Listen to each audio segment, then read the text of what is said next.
하향 리포터들이 쭉 나오더라고요. 그래서 이제 나 그래서 리포터들이 하향 리포터 나오길래 주가는 안 빠져. 그래서 이제 거의 또 다시 바닥이 왔구나. 저는 일단 제가 전번에 한번 팔았다고 했던 거를 일단은 개인적으로 다 사채웠습니다. 그러셨어요? 네. 저한테 말씀 좀 하시지.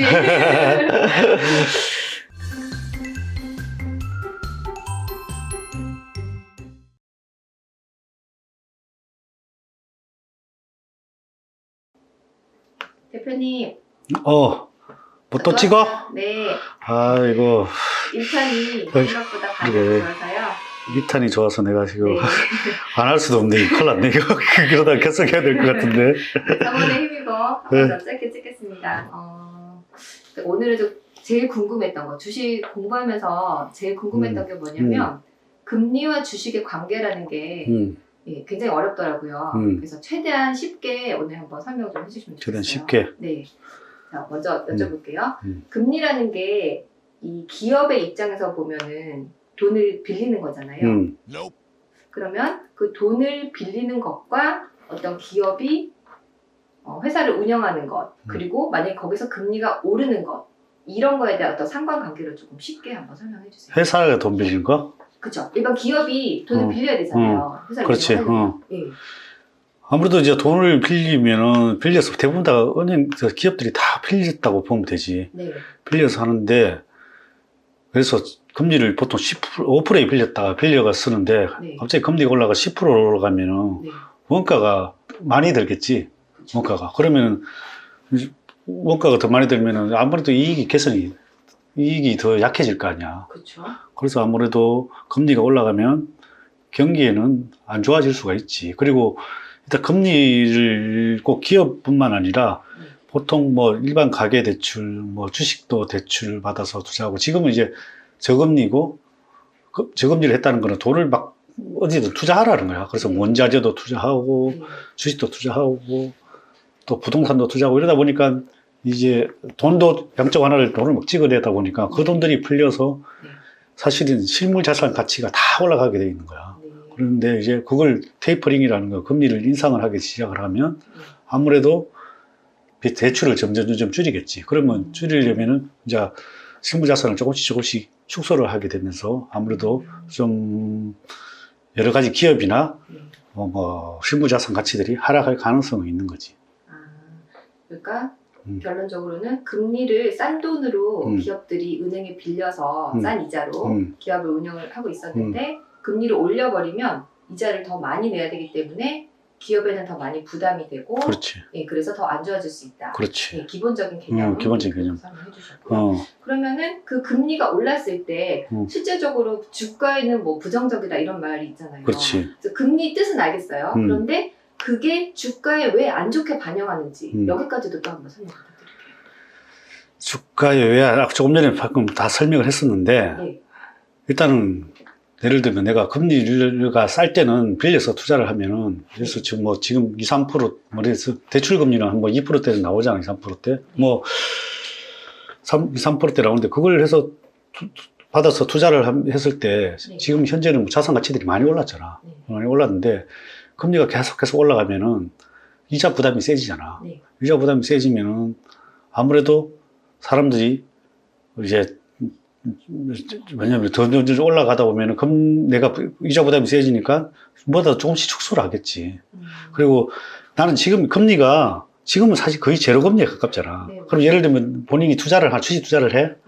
지금 예를 들어서 0.25% 올랐다고 해서 주식 투자 대출이든 뭐 부동산 대출을 안 하겠어?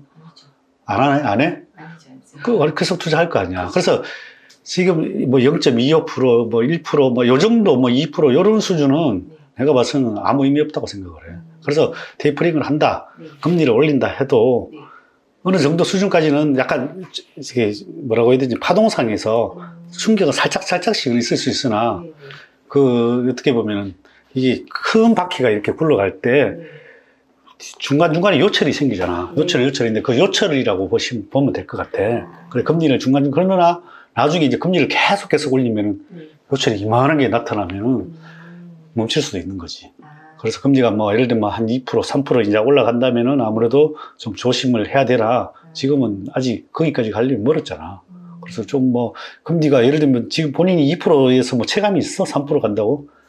사실 뭐 투자하는 그러니까 내가 봐서는 뭐 테이퍼링을 한다고는 하지만 물가가 계속 올라가면은 각 나라에서 할 수밖에 없어. 그래서 내가 뭐 미국에서 나는 내가 개인적인 생각은 2년 후에 뭐 할 것이다 하나 내 개인적인 생각은 그전에도 지금 이렇게 물가가 계속 이렇게 올라가거나 주가도 계속 올라가고 이렇다면은 중간에 할 수도 있다고 생각을 해. 중간에 할 수도 있지만 그렇다고 해서 그게 설명하신 것처럼 자동차가 고속도로를 다니는데 조그마한 뭐 자갈 정도가 있다고 해서 약간 요철이 있지만 그것까지도 차가 멈출 정도는 아니고. 그렇지. 방지턱이라고 보면 되지. 방지턱 저 지나갈 때 잠깐 쉬었다가 이렇게 가잖아. 방지턱 네. 나타나면은 네. 또 그런 정도라고 또 다시 방지턱 지나고 나면 확 달리잖아. 네, 맞아요. 또 달리고 뭐 그렇게 보면 될 것 같아. 네, 알겠습니다.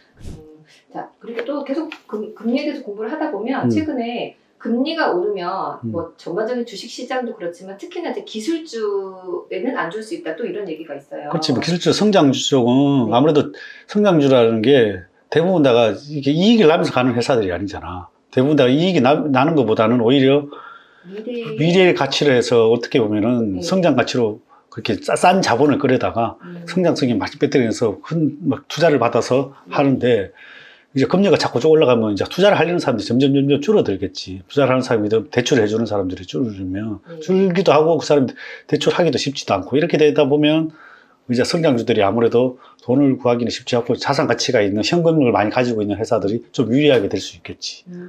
그래서 보통 금리를 인상할 때 인상 시기에 지금도 최근에 보면 성장주들은 잠깐 쉬는 동안에 가치가 있는 기업들이 다 올라왔잖아 최근에. 네, 가치주들이 다 올라왔다시피 그래서 항상 보면 성장주가 가고 나서 금리 인상 시기 전후에 보통 그 가치들이 많이 올라와. 그래서 지금은 이제 또 그거를 어느 정도 반영을 했다고 봐.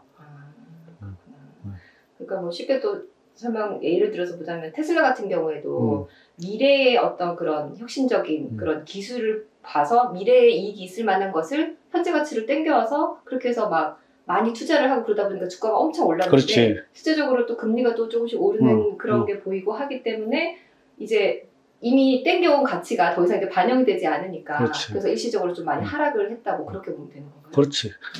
일단은 그 투자들이 계속 왜냐면 돈이 막 넘쳐서 금리가 싸니까 뭐 은행에서 아니면은 뭐 투자회사에서 이런 것들이 돈이 막 계속 들어올 거 아니야. 금리가 싸니까 딱 대출을 받아서 넣든 뭘 넣든 그 돈들이 결국은 그 성장주에다 보통 배팅을 해준 거지. 그러면 그 회사들은 그 더 많은 돈으로 또 인프라를 확충하고 이러다 보니까 그 성장성에 대해서 더 보고 밸류에이션이 더 높아진 거지. 근데 이제 그런 것들이 이제 항상 이게 역사가 이렇게 반복되는 것 같아. 되고 나면 또 어느 정도 올라가고, 근데 금리 인상 시기가 되면 또 가치주들이 올라가고, 뭐 이렇게 항상 그렇게 반복돼 왔던 것 같아. 그렇게 이런 패턴을 한번 또 경험을 했으니까 또 다음에 이런 기회가 온다면은 성장주들 이제 하고 나면 뭐 가치주도 못 간다. 뭐 이런 계속 그전에는 그랬었잖아, 작년에는. 그러나 지금 최근에 가치주들이 다 올라왔단 말이야. 그래서 뭐 그런 것들을 항상 경험을 했으니까 다음에는 이걸 기회로 삼아가지고 또 써먹으면 되겠지. 네. 그러면 사실 또 우리나라 삼성전자를 빼놓고 얘기할 수가 없는데, 그렇지. 예, 사실 삼성전자 지금 시점에서 봤을 때, 예, 그러면은 저희가 이제까지 쭉 말씀해주신 걸 바탕으로 해서 예, 금리와 어떤 뭐 기술주의 어떤 그런 조정과 이런 부분을 봤을 때 지금 삼성전자 현재와 앞으로 또 전망 어떻게 보시는지 한번 봐주세요. 삼성전자 일단 차트부터 한번 보자. 네. 삼성전자.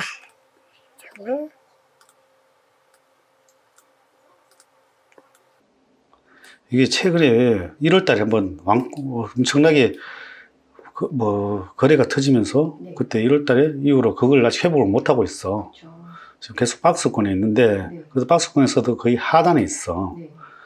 하단에 있는데 근데 최근에 보면 리포트들이 뭐 좋은 리포트도 있긴 있지만은 하향 리포트들이 좀 나오더라고. 그래서 그래서 리포트들이 하향 리포트 나오길래 주가는 안 빠져. 그래서 이제 거의 또 다시 바닥에 왔구나. 나는 이제 오히려 지표를 반대로 봐. 그때 96,000원대 갔을 때 상향 리포트가 나오고 막 좋은 뉴스가 막 나오는데도 그때 나온다고 그래서 그러면서 내가 여기 차트에 보면 이렇게 96,000원대 이렇게 꼬치가 쫙 터지면서 이게 그때 내가 봐서는 거의 개인들이 참지 못하는 개인들이 그때 막 잡았단 말이야. 근데 스마트한 개인들은 여기서 스마트한 개인들이나 뭐 기관들이나 이런 사람 외국인들은 여기서 다 때리 팔았단 말이야.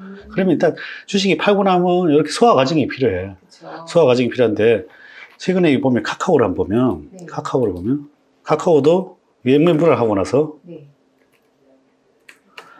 이렇게 거래가 한번 터졌단 말이야. 여기 언제야?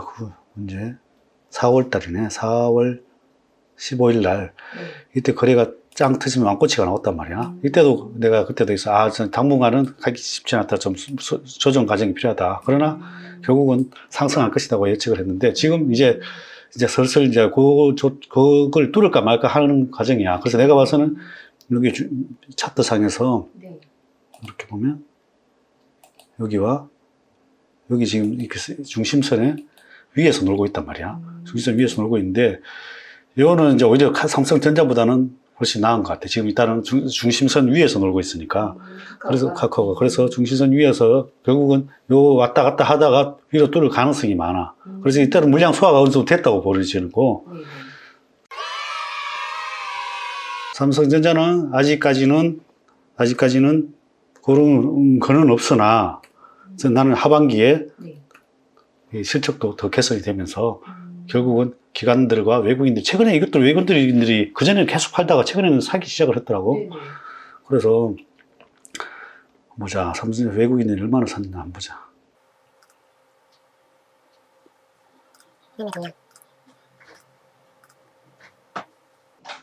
외국인이 뭐 최근에 좀 사다가 어제 하고 그제는 좀 팔고 오늘 다시 사고 있네. 그래서 외국인들이 계속 꾸준히 팔다가 다시 좀 사기 시작을 했단 말이야. 그래서 내가 봐서는 뭐 기관들은 막 사다 팔았다 뭐 이러니까 뭐 크게 의미 들 필요는 없고 내가 봐서는 이제 외국인들이 본격적으로 들어오는 타이밍에서 결국 고점이 뚫지 않을까. 뭐 개인들이 사서 뚫는다기보다는 이제 뚫고 나면 또 개인들이 사겠지. 그렇죠. 그래서 내가 봐서는 하반기에 네. 이걸 뚫으면서 지수를 상승을 견인하지 않을까. 나 개인적인 생각이고 어쨌든 오히려 악재가 만발하고 한데도 주가가 안 밀리고 뭐 이런 게 나오고 내가 봐서는 하반기에 실적이 잘 나올 것 같아. 그래서 뭐 저는 일단 제가 전번에 한번 팔았다고 했던 거를 일단은 개인적으로 다 사채웠습니다. 그러셨어요? 네. 아, 저한테 말씀 좀 하시지. 어쨌든 뭐 하여튼 좋게 보고 있습니다. 저는 개인적으로. 네. 그러면 삼성전자 계속 좋게 보시고 카카오도 지표상으로도 괜찮고 예, 계속 그러면 뭐 계속 못 기다리고 막 불안해하지 마시고 계속 들고 가도 좋다는 의견이시죠? 네네네.